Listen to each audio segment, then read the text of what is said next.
Queridos, este é o último sermão desta série, Quero Ser Como Jesus, que nós temos visto aqui ao longo dessas semanas, domingos de manhã.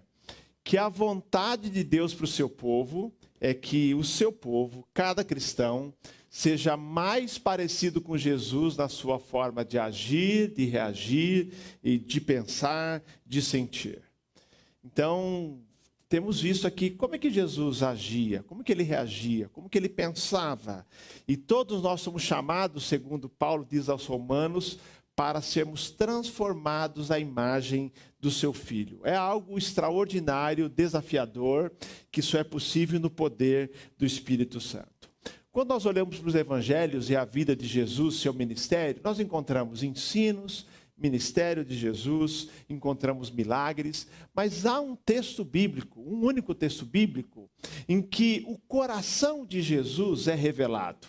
Fala-se muito do seu ensino, do seu ministério, do que ele fez, mas há um texto que revela, e ele próprio, Jesus, se auto-revela, revela o seu coração. Você conhece bem o texto, e com certeza já foi consolado por esse texto muitas vezes, que diz: venham a mim todos vocês que estão cansados e oprimidos, e eu vos aliviarei.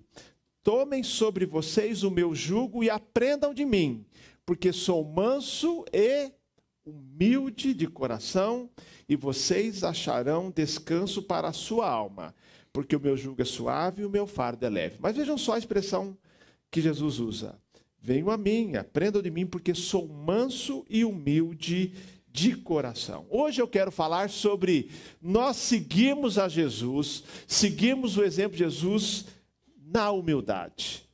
Humildade é um grande desafio. Dizem que humildade é uma daquelas virtudes que, se você acha que você tem, é porque você não tem. Só é exceção para Jesus. Jesus é o único que tinha certeza que tinha, e tinha de fato, e podia dizer, e não era nem motivo, não era egoísmo, não era autopromoção, mas a realidade. Mas dizem que humildade é daquelas virtudes que, quando você começa a achar que tem, começa a duvidar de você, porque é provável que o oposto esteja acontecendo. Nós nem precisamos definir humildade, apenas dizer que humildade é o oposto de orgulho.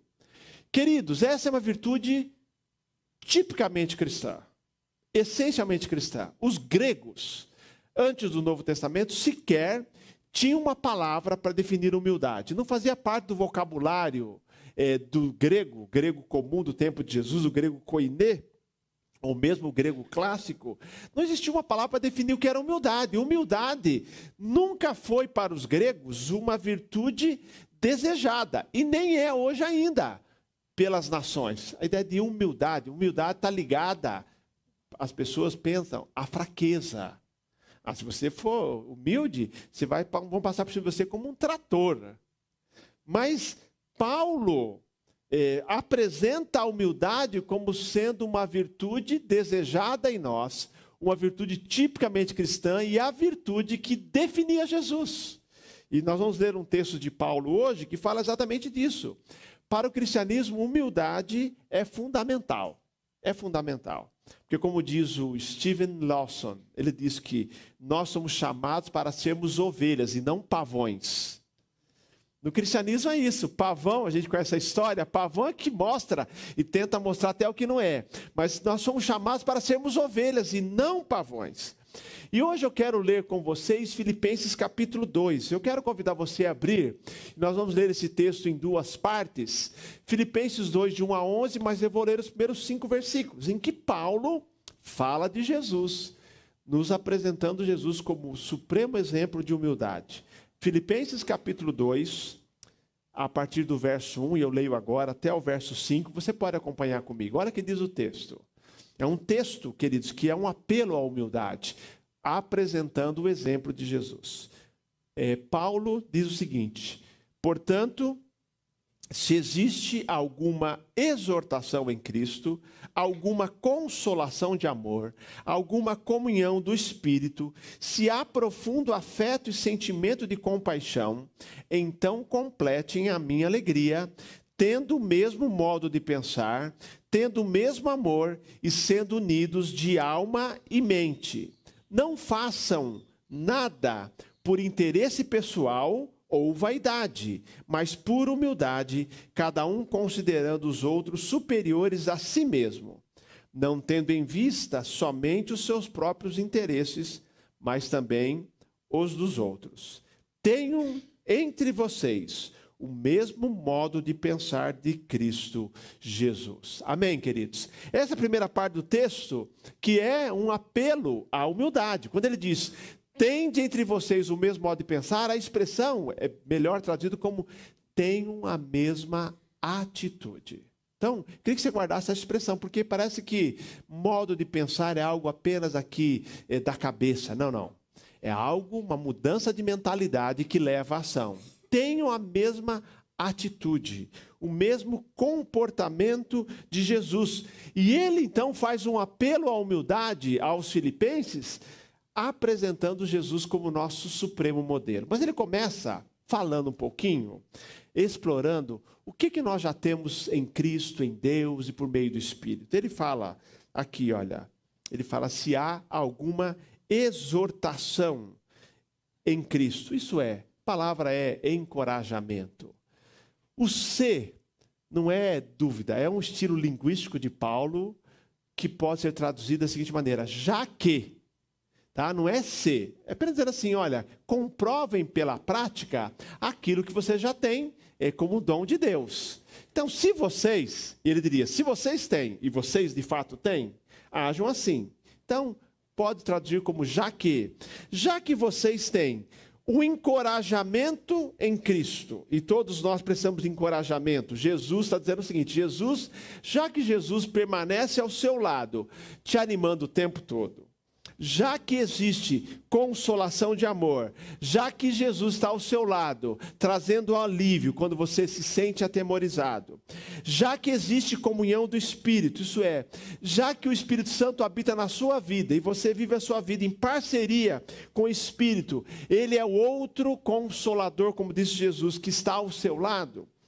Já que existe afeto e sentimento de compaixão, que você experimentou na sua vida e agora pode transmitir a outro, já que você tem tudo isso, ele diz, completem a minha alegria, tendo o mesmo modo de pensar, ou a mesma atitude, tendo o mesmo amor e sendo unidos de alma e mente. Deixa eu ler para vocês também, na Nova Versão Transformadora, que diz o seguinte, já que vocês têm, está dizendo, o encorajamento, a consolação de amor, a comunhão do Espírito, sentimento de afeto e compaixão pelos outros, ele diz assim, completem a minha alegria, concordando sinceramente uns com os outros, amando-se mutuamente e trabalhando juntos com a mesma forma de pensar e um só propósito. Aí você, quando vê essa tradução, entende o porquê Paulo faz um apelo à humildade. Porque nada disso é possível sem humildade, ou é possível? Ele está dizendo, complete a minha alegria, concordando sinceramente uns com os outros. A gente mal concorda, e quando concorda meio a revelia. Ele está dizendo assim, não concordem sinceramente uns com os outros. Amando-se mutuamente, trabalhando juntos com a mesma forma de pensar e um só propósito. Só é possível por meio do apelo que Paulo fala, dizendo assim, Jesus é o nosso modelo. Ele nos ensina e nos capacita a viver assim. Porque, queridos, vivemos num tempo de polarização. Polarização, inclusive, entre nós no dia a dia e na igreja. É difícil hoje, muitas igrejas não vão para frente, porque simplesmente não concordam. Não estão no mesmo espírito, não estão só no mesmo pensar. Por exemplo, eu amo trabalhar com missões, e o pastor Ricardo é o coordenador do grupo, e eu faço parte ali do grupo do Conselho Missionário, e eu, na verdade, ali eu não dou palpite, não. Eu fico só vendo quando o Ricardo lança um desafio. Igreja tal pediu um apoio, o missionário pediu um apoio, um diz assim, eu concordo, eu acho que poderia fazer assim, mas no final há uma unanimidade, dizendo, vamos apoiar esse ministério, essa ação. Eles aprenderam pela convivência, pelo poder do Espírito, a trabalharem juntos, com a mesma forma de pensar e com um só propósito. Então, queridos, há um apelo à humildade. Há um exemplo que nos é dado como modelo de humildade, que é Jesus. Então, Paulo, quando diz tudo isso, que eu devo viver em harmonia, concordar, amar sinceramente, trabalhar juntos, não significa que nós não temos diferenças de pensamento. Não, queridos. Não é uniformidade, mas o que existe é que nós conversamos qualquer assunto e aí nós trabalhamos tentando e procurando ouvir a voz de Deus. Igreja é isso. No mundo, cada um bate o pé na sua posição, não é assim? Pensa agora, recentemente, na campanha política, na disputa. Não vejo ninguém falando bem do outro candidato. Ele faz o ponto dele falando mal do outro candidato. Seria tão bom falar assim, olha, eu concordo com o candidato tal, nisso, eu penso assim, assim, assim, mas não é assim no mundo. As pessoas começam a expor suas posições e aí eles querem vencer o debate. Mas nós, queridos, como igreja, o que a Bíblia diz? A humildade que nós aprendemos a viver em Cristo Jesus nos leva a trabalhar com a mesma forma de pensar, em um só propósito. E o propósito ele vai citar lá nos versos finais, 9 a 11, que eu vou ler depois, dizendo assim, o propósito sabe qual é? Trazer glória a Deus.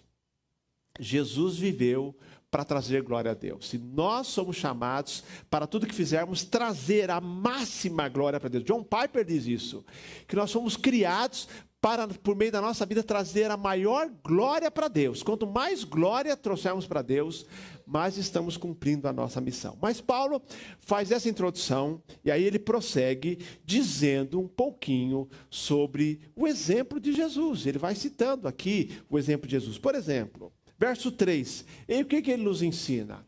Ele fala, não faça nada por interesse pessoal ou por vaidade. E ele vai dizer como Jesus encarnou essa verdade. Nada faça por interesse pessoal e vaidade. Interesse pessoal, uma tradução diz ambição egoísta.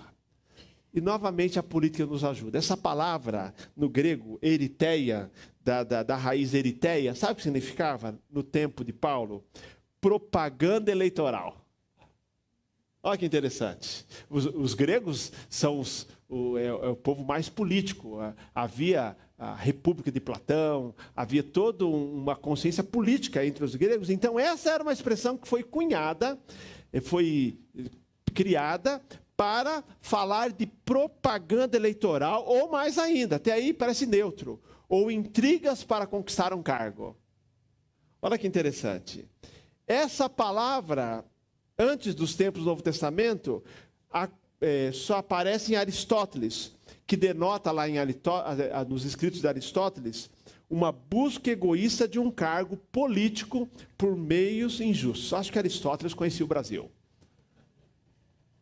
Mas está dizendo, queridos, Paulo exorta assim, não, nós como cristãos não fazemos nada por interesse pessoal, egoísta, buscando só meu interesse, para conquistar o que eu quero, não, nem por vaidade, para mostrar as minhas qualidades, não, Paulo diz assim, não sejam egoístas, não tentem impressionar ninguém, mas considere os outros superiores a você. Queridos, Jesus nos deu o exemplo de não buscar o seu próprio interesse. Ele diz ainda, considere os outros superiores a você. Que desafio! Significa se rebaixar? Significa não reconhecer o seu valor? Não.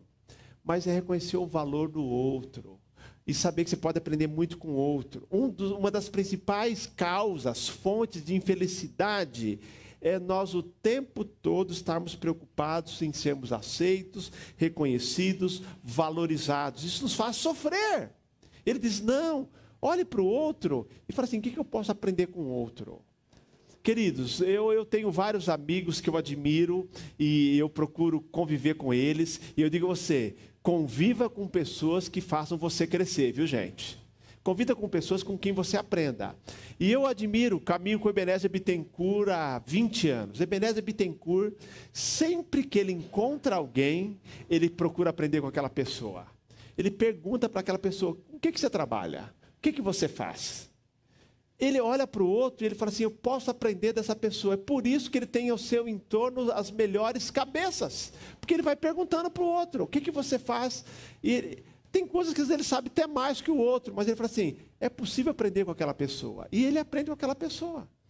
Não considere, não é você se não conhecer seu valor. Aliás, humildade, segundo Romanos 12, 3, é você não ter a respeito de você um conceito maior do que aquele que Deus te deu. Então, não é viver se negativando, se menosprezando, não é isso não. É você saber o seu valor, mas de maneira comedida. Ninguém pense a respeito de si, diz Romanos 12, 13, mas o que convém. Mas pense a respeito de você de acordo com a instrução do Espírito. Mas ele está dizendo assim, não se considere superior. Se você se considera superior, você não vai aprender nada com ninguém. Olhe para o outro, o que você pode aprender.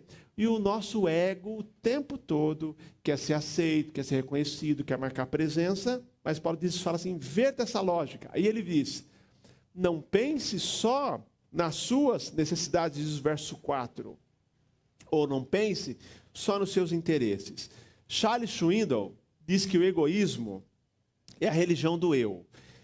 Eu, meu e eu mesmo. Gira em torno da nossa pessoa, e aí nós não crescemos. Mas ele fala, não pense só nas suas necessidades. Mas olha só, não diz assim, não pense nas suas necessidades. Ele diz apenas, não pense somente. Considere a sua e considere também as necessidades do outro. Esta é a atitude de humildade. Preocupe-se com o outro, o que ele precisa. Olhe para o seu próximo. Esse é o caminho da felicidade. E aí ele fala, tenha a mesma atitude demonstrada por Cristo Jesus. E aí, tudo isso que eu falei até agora vai ser mostrado na vida de Jesus. Em Jesus, nós encontramos o exemplo por excelência da perfeita humildade. Por quê, querido? Se alguém que tinha tudo e podia dizer assim, olha, eu sou o maior e de fato é o maior, mas abriu mão temporariamente para abençoar foi Jesus. Stephen Lawson diz o seguinte, a maior demonstração de humildade que o mundo já testemunhou foi a encarnação de Cristo. Ele desceu do céu. Olha o que diz o texto. Jesus, que mesmo existindo na forma de Deus, não considerou o ser igual a Deus algo que deveria ser retido a qualquer custo. Pelo contrário, verso 7, ele se esvaziou, assumindo a forma de servo, tornando-se semelhante aos seres humanos e reconhecido em figura humana, ele se humilhou, tornando-se obediente até a morte e morte de cruz. Por isso também Deus o exaltou sobremaneira e lhe deu o nome que está acima de todo nome, para que ao nome de Jesus se dobre todo o joelho nos céus, na terra e debaixo da terra, e toda língua confesse que Jesus é Senhor, para a glória de Deus Pai. Jesus, queridos, nesses princípios que Paulo diz, não se considere superior a ninguém, e não tenha em vista só seus interesses. Nós vemos isso encarnado em Jesus, mas assim, até a raiz, da maneira mais profunda. Primeiro, Jesus deixou de lado as suas prerrogativas de Deus e assumiu a humanidade.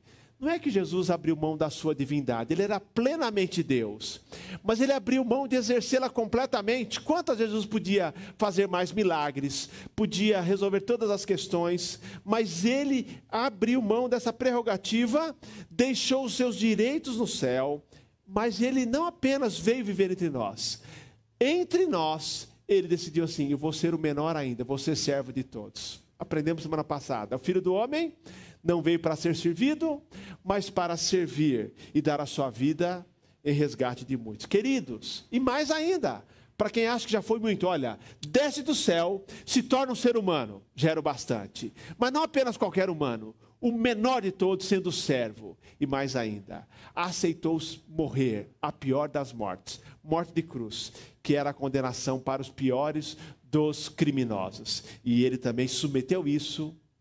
A Bíblia diz que ele aceitou essa afronta, essa vergonha, porque ele tinha em mente, em foco, a sua missão, o prêmio que ele ia receber.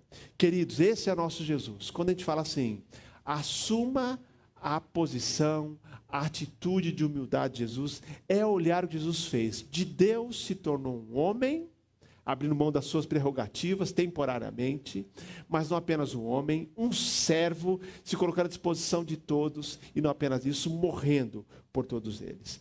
Olha o que diz Steven Lawson: ninguém nunca se humilhou mais do que o Senhor Jesus Cristo.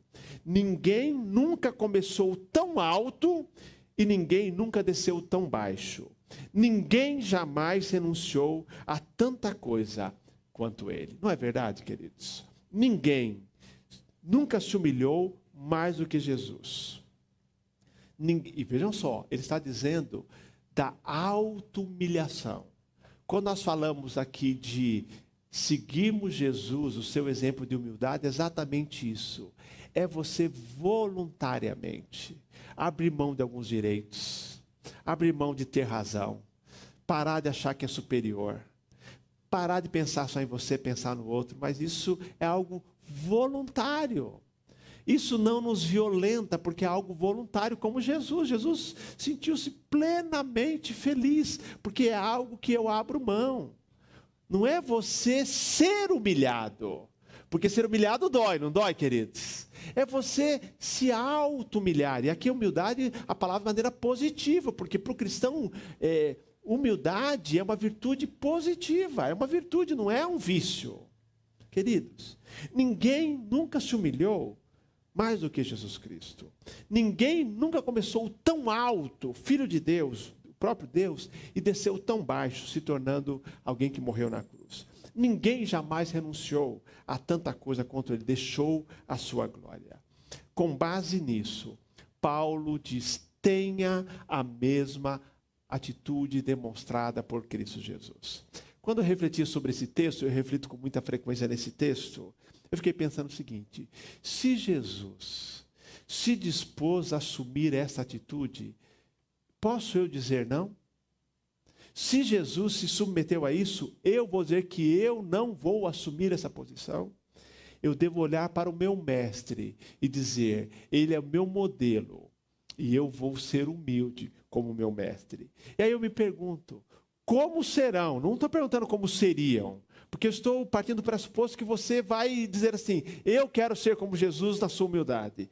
Como serão os nossos relacionamentos? Na família, na igreja, no trabalho, na sociedade, à medida que nós assumirmos a mesma atitude de Cristo Jesus. Você já pode imaginar as mudanças qualitativas? Pode imaginar? Pode imaginar lá na sua casa, você ter aquela postura de dizer assim: eu não sou superior? Na sua casa, você pensar no seu interesse mais do outro também? Pode imaginar na sua casa? Pode imaginar no seu trabalho? Na igreja, na sociedade? Como serão? Como melhorarão qualitativamente todas as nossas relações e relacionamentos, se nós assumirmos a atitude de Cristo Jesus? Se ele se humilhou, como nós podemos nos negar a fazer o mesmo? Eu quero terminar essa série, esse último sermão de manhã, porque as próximas semanas não temos culto de manhã. Que a gente saia daqui dizendo assim: olha, eu quero ser como Jesus na sua humildade. Porque Jesus, ele fez tudo isso porque ele tinha um foco. O foco era a glória de Deus.